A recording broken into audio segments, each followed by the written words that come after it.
Shalom Miss, perkenalkan, nama saya Chelsea Dwiyananda Tarigan dari kelas 8 DI Panjaitan. Sekarang saya akan menceritakan salah satu tokoh Alkitab yang saya panuti dalam hidup beriman dan berpengharapan, yaitu Abraham. Saya akan menceritakan kisah Abraham dari Alkitab Perjanjian Lama, yaitu Kejadian 22 ayat 1-19. Kepercayaan Abraham diuji. Setelah semuanya itu, Allah mencoba Abraham. Ia berfirman kepadanya, "Abraham." Lalu sahutnya, "Ya Tuhan." Firman-Nya, "Ambillah anakmu yang tunggal itu, yang kau kasihi itu, yakni Ishak. Pergilah ke tanah Moria dan persembahkanlah dia di sana sebagai korban bakaran pada salah satu gunung yang akan kukatakan kepadamu." Keesokan harinya, pagi-pagi bangunlah Abraham. Ia memasang pelana keledainya dan memanggil 2 orang bujangnya dan juga beserta anaknya yakni Ishak. Ia juga membelah kayu untuk korban bakaran tersebut. Lalu berangkatlah mereka ke tempat yang sudah dikatakan Allah kepadanya. Ketika pada hari ketiga, Abraham melayangkan pandangannya. Ia melihat tempat yang sudah dikatakan Allah tersebut kepadanya dari jauh. Kata Abraham kepada 2 orang bujangnya tersebut, "Tinggallah kamu di sini beserta keledai ini. Aku dan anak ini akan pergi ke sana. Kami akan kesembahyang.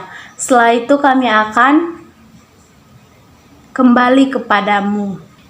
Lalu Abraham mengambil kayu untuk korban bakaran itu dan memikulnya ke atas bahu Ishak. Sedangkan di tangannya dibawanyalah api dan pisau. Demikianlah keduanya berjalan bersama-sama. Lalu berkata Ishak kepada Abraham, ayahnya, "Bapa?" Sahut Abraham, "Iya nak." Bertanyalah ia, "Di sini sudah ada api dan kayu, tetapi di manakah anak domba itu yang engkau beritahu untuk menjadi korban bakaran tersebut?" Sahut Abraham, "Allah yang akan menyediakan anak domba itu untuk korban bakaran baginya anakku." Demikianlah keduanya berjalan bersama-sama. Sampailah mereka ke tempat yang sudah dikatakan Allah kepada Abraham. Lalu Abraham mendirikan mezbah di situ. Disusunyalah kayu, diikatnya Ishak, dan diletakkannya di mezbah di atas kayu api. Sesudah itu Abraham mengulurkan tangannya lalu mengambil pisau untuk menyembelih anaknya. Tetapi berserulah malaikat Tuhan dari langit kepadanya, "Abraham, Abraham." Sahutnya, "Ya Tuhan." Lalu ia berfirman, "Janganlah bunuh anak itu, dan jangan kau apa-apakan dia. Sebab telah ku ketahui sekarang bahwa engkau takut akan Allah, dan engkau tidak segan-segan memberikan anakmu yang tunggal itu kepadaku."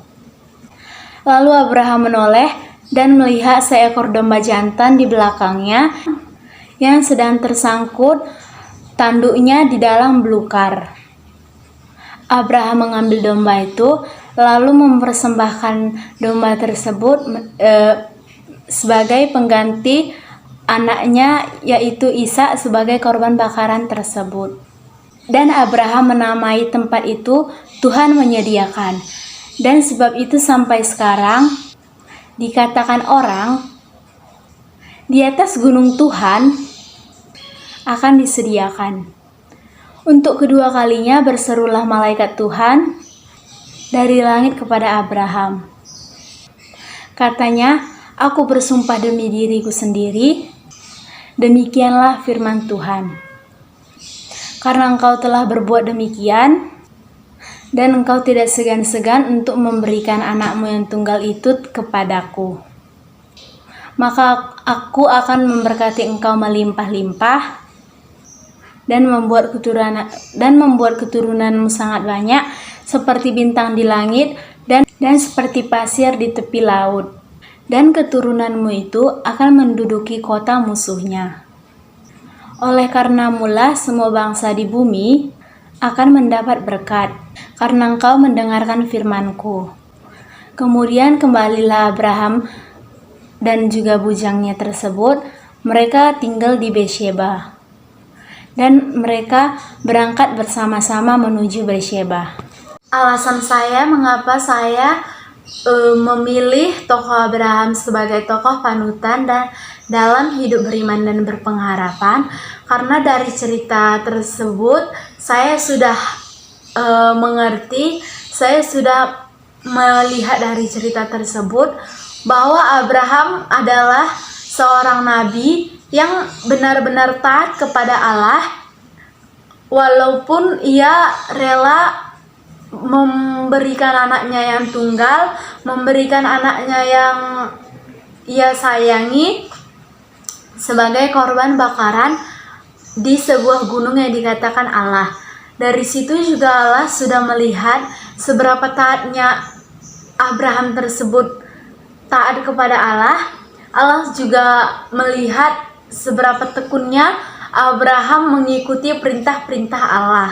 Dari sini kita juga dapat belajar, jika kita mengikuti semua perintah-perintah Allah, mulai dari kita menaati, mulai dari kita membaca Alkitab, mulai dari kita bersatu teduh kepada Allah, Allah akan tahu seberapa taat kita, mulai dari kejujuran kita, mulai dari ketidaksombongan kita. Tuhan sudah melihat tersebut. Jadi kita hanya bisa untuk melakukan yang sudah diperintahkan Allah. Kita harus tekun apa yang sudah diperintahkan Allah kepada kita, dengan sepenuh hati kita menerimanya dengan sebaik mungkin, dengan sepenuh harapan kita. Tidak ada rasa-rasa dengki dari perintah Allah yang akan kita kerjakan.